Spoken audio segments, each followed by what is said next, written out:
The phone rang just as I was pouring whiskey over ice. Her voice. Not my wife, her sister. "We're going clubbing tonight. Drop by at 6. The kids are ready." It wasn't a question. It was an order disguised as routine. I stared at the glass, watching the amber swirl as if it could answer for me. I'd grown accustomed to the demands, the entitlement, the expectations I never agreed to. My wife had started talking to me like I was an extra piece of furniture in her mansion, like I was there to serve, to fill space, to obey. It was subtle at first, requests to help out, to run errands, to be useful. Then it escalated. Every weekend I was holding 3 feral children while the 2 of them painted the city red. Tonight was different. Maybe it was the tone. Maybe it was the residue of disrespect from the past year. But something inside snapped. Not loudly, just quietly, like a glass cracking under pressure. "I'm not coming," I said. Silence on the line. Then my wife's voice cut in, sharp as a blade. "Step up or get out." I didn't argue, didn't raise my voice. I only whispered, "Done." I hung up before she could breathe another word into my life. For a moment the world was still, but beneath that silence something darker stirred, an old instinct, a cold resolve. This wasn't the beginning of the fight, it was the end. She didn't come home that night, she didn't come home the next. The house felt wrong without her, not peaceful, not empty, just wrong. I walked through the hallways and replayed every memory like crime scene photographs. Her smiling, her laughing, her staring at her phone a little too long, her disappearing on Friday nights. I used to write off my suspicions as paranoia. Marriage can poison your thinking, or maybe it reveals it. I remember the first time I discovered something was off, a receipt for a luxury hotel stay, a pair of high heels she never wore around me, a man's cologne in the car. She had explanations, smooth ones, practiced ones. I accepted them because I loved her, or maybe because I feared what would happen if I didn't. But when she demanded I babysit her sister's kids again, I saw everything clearly. I wasn't her husband anymore. I was her convenience, a placeholder, a wallet. She came home the 3rd morning like nothing had changed. Sunglasses on, hair messy, smelling like perfume that wasn't hers. "We need to talk," she said. I watched her over the rim of my coffee mug. "No," I replied, "we don't." That scared her. Not the anger, the calm. Because calm means the decision was already made. I started digging, not out of jealousy, but out of necessity.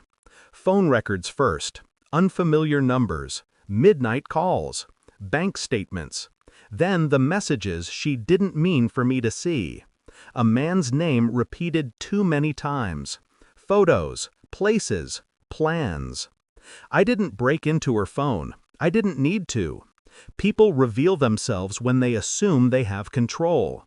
She talked about me, mocked me, called me soft, said I should be grateful she married beneath her class. Every word was another brick in the wall I was building between us. I didn't confront her. I didn't scream. I didn't accuse. I just observed. Coldly, strategically. I hired a private investigator, not because I needed proof, but because I wanted clarity, confirmation. Then Thanksgiving came, the entire family at her sister's house. They were laughing, drinking, pretending. Her sister cornered me like a vulture. "Since you're not working today, can you wash the dishes?" The room went quiet. My wife looked at me with those cold blue eyes, testing me, waiting to see if I would fall back into line. I walked out without a word. 3 weeks later, I left. I didn't slam the door, didn't take revenge, didn't even take the house. I took my silence and walked away. She tried calling, then she tried threatening, then she tried begging, but her words never reached me. I flew to Switzerland, to a home I bought years before we married. A villa overlooking the mountains, glass walls, infinity pool, and a view that made reality look insignificant. I spent the first night alone, drinking by the fireplace, watching snow fall like ash. The next morning she texted, "If you want to join Thanksgiving, come back and wash the dishes." I smiled. I sent her a single picture, my view from the terrace. Then another. Then another. The phone rang. 1 time, 5 times, 18 times, 71 times. Each call was a crack forming in her world. She finally sent one final message. "I didn't know you were rich." Rich. Not "I miss you," not "I'm sorry," not "I was wrong," just money. It confirmed everything. I replied with 3 words. You demanded out. She tried rewriting history, tried justifying her cheating, tried blaming loneliness, stress, alcohol, anything but herself. I didn't argue. I sent the investigation report, the photos, the messages, the hotel receipts, and one line: "You played the wrong man." No more calls came after that. Sometimes I sit on the terrace and watch the sunrise break over the edge of the world. I used to imagine we would grow old together. I don't anymore.